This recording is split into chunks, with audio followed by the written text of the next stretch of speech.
Está con nosotros. Respecto de la mayor expectativa, Agustín, es bueno pensar cuál es el indicador de inflación que va a encontrar el gobierno en el próximo mes, teniendo en cuenta que, bueno, que se conocerá ahora en abril de la inflación de marzo, que la intención del presidente Milei y del ministro Caputo es mostrar una inflación con una tendencia descendente, ¿no? Pero en el medio tenemos aumentos ya anunciados, ¿no? En materia de servicios regulados, bueno, prepagas que tienen otro escalón más en abril de incrementos. ¿Cómo estás? Gracias por venir, ¿eh? ¿Cómo estás, Débora? Bueno, ¿podrá verse esta escala descendente a pesar de los aumentos que están anunciados? Mira, nosotros las mediciones de alta frecuencia del mes nos dieron una inflación en que semana a semana se fue cayendo el ritmo de inflación. Te diría que la tercera semana de marzo fue la más baja que hubo desde octubre. El número preliminar que nos estaba dando era 10.6% para Fundación Libertad y Progreso. Sí. Y yo no descarto que se esté acercando al 10 o algo debajo del 10. Así que los números son muy halagüeños. Me llama la atención, Agustín, porque no teníamos hasta ahora, por lo menos de las consultoras y los economistas que hemos relevado, un dígito, no había pronóstico de ninguna de ellas. Vos estás diciendo que si sigue esta tendencia que ustedes estuvieron relevando hasta los últimos días de marzo, podría ser. A ver, de hecho, en lo que hace a inflación núcleo, estamos ya transitando en el dígito. Claro, núcleo es sin estacionalidad y sin regulados. Sin precios regulados y sin bienes estacionales y servicios estacionales. Y esto es la postal de marzo, lo que estás describiendo. Exactamente. O sea, el número que veremos el viernes abril, 12, claro. Efectivamente. Y para adelante, porque, bueno, recién apuntaba Martín Rodríguez Yebra que algunos aumentos se patearon para abril y, bueno, tenemos prepaga, colegios, gas. Habría que ver también la dinámica que está ocurriendo, y esto está ocurriendo, de caída de precios de algunos productos. Pero esto es literal. En realidad, cuando uno ve los avances que ha ido teniendo el gobierno o el Banco Central en materia monetaria, no llaman tanto la atención que se haya entrado en un proceso de alguna manera, llamémosle deflacionario, donde hay bienes que marcadamente están cayendo de precio. Si tenemos en cuenta que el agregado monetario M2 ha crecido por debajo de la mitad de lo que creció la inflación. Esto significa que la cantidad de dinero... Sí, que se secó la plaza de pesos. Bueno, también hay recesión. Dinero para comprar la misma cantidad de bienes. Agustín, entonces, también hay un proceso recesivo en el medio. Bueno, obviamente, digamos, justamente la recesión que se ha profundizado, hay que aclarar que la administración anterior dejó al país en recesión, de una recesión de todo el año 2023, completito. Obviamente se iba a profundizar si se paraba la bomba inflacionaria. Y la verdad que la bomba inflacionaria está deteniéndose. Entonces, creo que desde el punto de vista de los números de inflación, realmente el progreso es importante, es halagüeño. Y ahí te quiero preguntar sobre la sostenibilidad, ¿no? Porque algunos economistas dicen, es cierto, se ve un proceso descendente de la inflación, está acompañado por la política monetaria que está llevando adelante el gobierno, por supuesto que sí, pero al mismo tiempo por un proceso recesivo y por, bueno, la decisión de... Por ejemplo, en los primeros meses, licuar, ¿no? El efecto licuadora, jubilaciones, sueldos de empleados estatales, no pagar algunas importaciones, detener la obra pública, que eso es temporario, digamos, no lo podés sostener a lo largo de tantos meses, después tenés que encontrar otras herramientas. ¿Es sostenible esta tendencia descendente? A ver, que por supuesto que es cada vez más difícil de sostener, por lo menos, estos niveles de ahorro que ha ido consiguiendo el gobierno, es obvio. Pero cuidado, que el tiempo va pasando y el gobierno está obteniendo avances en materia fiscal ahora, ya no en la monetaria, estamos hablando de la fiscal, que son también realmente descomunales. Vamos a tener el tercer mes consecutivo de superávit financiero. Y ese superávit financiero, es decir, después de pagar los intereses de la deuda, se va a obtener a pesar de que hubo un aumento de 27% a los jubilados. O sea que ya ese retraso en materia previsional empieza ya a limarse, empieza a hacer presión justamente en las cuentas por empezar públicas, la fórmula, sí, ¿no? sí, Eso claro. es obvio. Entonces, mientras tanto, el gobierno está camino a tener un excedente sobre la meta fijada con el Fondo Monetario Internacional de 2.2 billones de pesos, el orden de los 2.200 millones de dólares. Cuidado que yo oía las expectativas con respecto a la llegada a mayo y demás. Llegar al 25 de mayo con estos niveles de ahorro lo va a ¿Qué dejar pasa con al las gobierno en una situación bastante importaciones, cómoda. Agustín, con el pago de importaciones, por ejemplo, respecto de la balanza? Con el pago de importaciones, Sí. bueno, lo que viene ocurriendo es un poco la mecánica que hubo durante el año pasado, digamos, ¿no? Se está pagando una parte de las importaciones, lo otro se financia. Es una deuda, la deuda de los importadores, obviamente existe, Sí. crece. No lo veo en este momento en una situación crítica. Obviamente esto tiene que apuntar a una normalización, que si se llegara a dar la liberación del cepo, bueno, obviamente... Ahí hay un punto, ahí Sí. hay un punto. Y te transmito una posición que comparten Fausto Espotorno, que es del Consejo Asesor del Presidente, y Marina Alpoyeto, que está, no sé si decir en las antípodas, pero casi. Y los dos hicieron hincapié en que hay como un desacople entre tres variables. La inflación que corre, ponele al 10 mensual para hacer números redondos, el tipo de cambio planchado y la tasa de interés negativa. Y que ahí ven el meollo de la dificultad para levantar el cepo. ¿Esto cómo lo ves y cuán cerca estamos de levantar el cepo? Bueno, por ahora, digamos, falta agregar de que también estamos camino a informar el tercer superávit comercial consecutivo. Así que yo por ahora, más allá de que es indudable lo que señalas en cuanto a que obviamente una inflación en este nivel va erosionando la ventaja cambiaria que había originalmente, Claro. Lo cierto es que por ahora yo diría que se puede seguir trabajando Hay con inflación en comodidad. dólares, digamos, que es lo que uno Bueno. percibe, ¿no? La inflación en dólares. Estamos caros en dólares. Claro, Claro, pero mientras claro. tanto justo está llegando ya la cosecha. Yo, por el momento, no veo una especial situación de compromiso. Seguramente vamos a tener novedades en el futuro sobre estas variables, pero me querría detener un poco en el tema de la tasa de interés. Es interesante lo de la tasa de interés porque, en primer lugar, está permitiendo al gobierno un progreso extraordinario en un tema que es árido para la gente, pero Sí, que los sí se ha pasivos hablado remunerados. mucho, que es el tema de los pasivos remunerados del Banco Central. Los pasivos remunerados del Banco Central llegaron a representar los intereses de esos pasivos. Deuda. Es emisión monetaria Emisión pura, monetaria ¿no es cierto? pura. Bueno, llegaron a representar 8 veces el valor de las reservas brutas, no hablo de las netas porque estaban en rojo, de las brutas internacionales. Eso hoy ha caído de una manera brutal.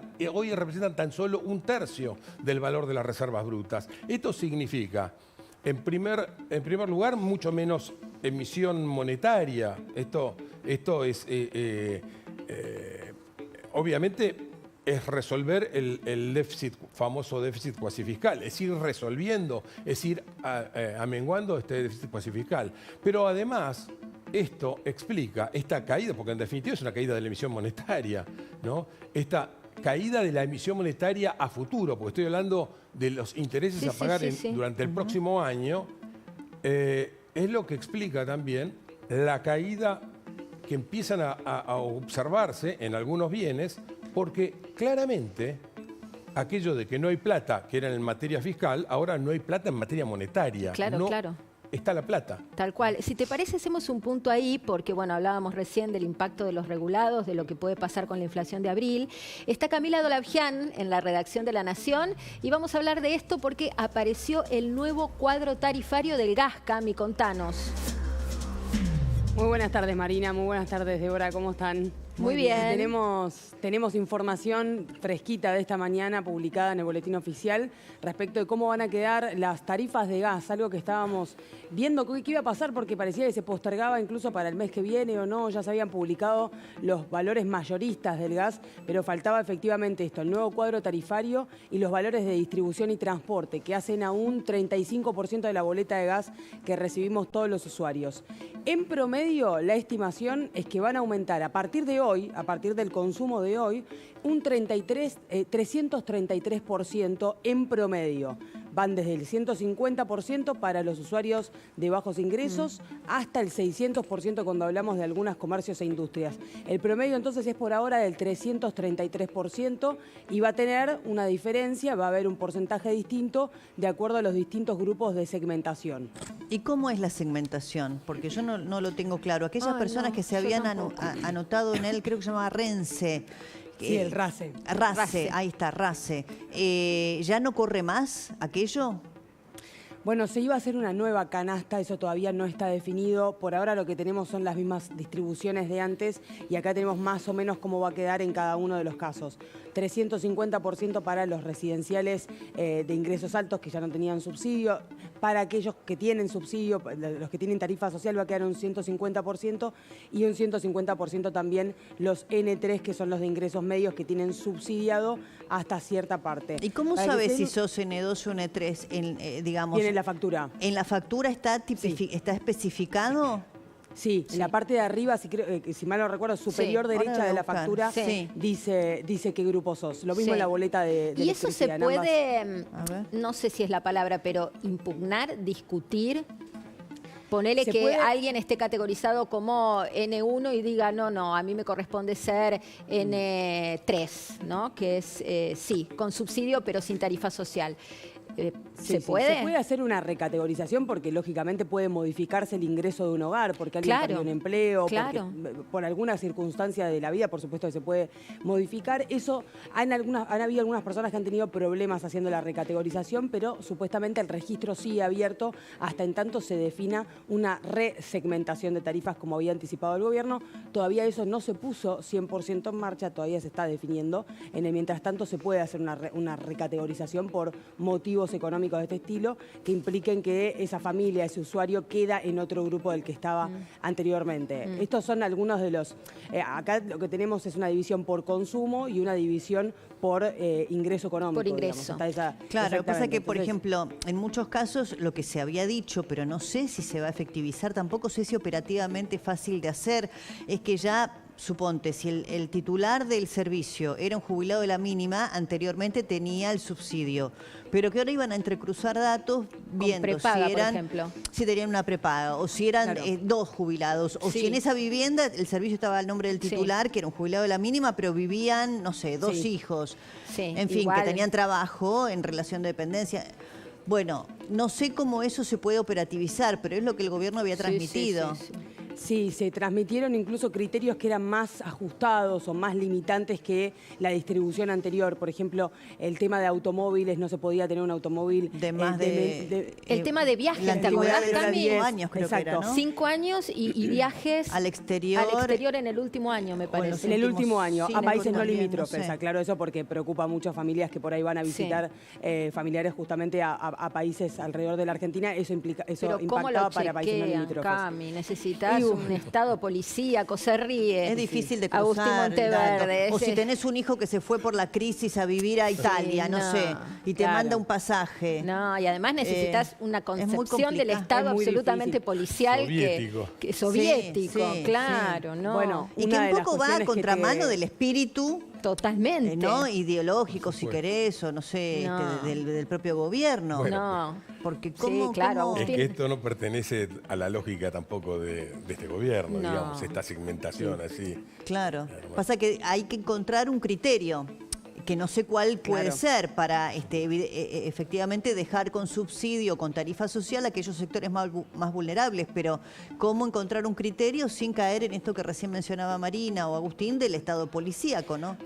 Bueno, les pongo un ejemplo muy claro en esto, es que si vos tenés prepaga por fuera, digamos, de lo que te cubra tu empresa, si estás en relación de dependencia, si vos te pagás a vos mismo la prepaga, quedás excluido de la posibilidad de tener subsidio. Y hay muchos monotributistas o autónomos que están en una situación deplorable, que tienen que pagarse aparte la prepaga y que no son ricos, digamos, no están dentro de la categoría de ingresos familiar, altos. Claro. Sí, estoy hablando de por ahí un joven... Sí, un joven de 30 años que gana 400 o 500 mil pesos tiene que dedicar, claro, un 15%, o mismo él tiene que dedicar por ahí un 15% de su salario a la medicina prepaga y vive con sus padres, una cosa así, ¿no? Ahora, Cami, volviendo al gas, tomando el N1 que es el 350% de aumento, ¿esto ya es tarifa plena o todavía falta? En términos de subsidio, ¿esa tarifa ya queda sin subsidio y qué magnitud de ahorro implica para el Estado Nacional, si está hecha esa cuenta? Claro, para los de ingresos altos eso implica sin subsidio. Sin para subsidio. El N1 está fuera de subsidio, lo mismo en la electricidad. N3, que es ingresos medios, se subsidia hasta un consumo y luego no. Y N2, que es ingresos bajos, sí es subsidiado. O sea, todavía está en carrera el gobierno de continuar reduciendo los subsidios económicos sobre el sector. Ahora va a reducir una parte, tanto porque hay además una compensación a las empresas distribuidoras y de transporte que estaban hace tiempo reclamando que haya una recomposición de ingresos, incluso a cambio de tal vez inversiones por su parte, porque desde abril de 2019, si mal no recuerdo la fecha, pero seguramente a partir de 2020, nunca equiparó la inflación el aumento de las tarifas, o sea, nunca llegó a compensar. Lo que pasa es que es clave lo que pregunta Marina respecto del déficit de la balanza energética, que es un tema muy relevante a la hora de la recomposición de reservas, ¿no? También para el Banco Central. Bueno, el invierno va a ser desafiante además porque va a haber otro aumento del costo de generación del gas.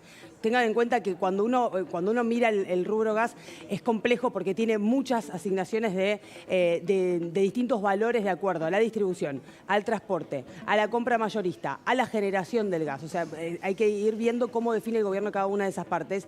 Ahora, a partir de mayo, va a haber un nuevo aumento sobre el costo de generación porque en el invierno es más costoso, hay más demanda. Entonces, vamos a tener meses complicados en este rubro, además de lo que empieza a impactar hoy, que es este aumento, por ejemplo, para el 53% de los usuarios de la ciudad de Buenos Aires que están dentro del grupo R2, va a haber un aumento promedio del 352%, para que se den una idea de cómo va a impactar en los hogares. Claro, la clave, digamos, para entender el ahorro en materia de déficit de la balanza energética para el gobierno es la estabilidad cambiaria. Porque, por ejemplo, durante el gobierno de Macri, que se hizo un enorme esfuerzo y tuvo un costo político altísimo para el gobierno, el incremento de tarifas, rápidamente todo ese ahorro del esfuerzo que había hecho la gente que empezó a pagar tarifas más caras se cayó por otro bolsillo cuando vino la devaluación más fuerte. Corrió el arco y... Claro, en cambio ahora si la estabilidad cambiaria le permite al gobierno, a partir del aumento de tarifas, revertir el déficit de la balanza energética,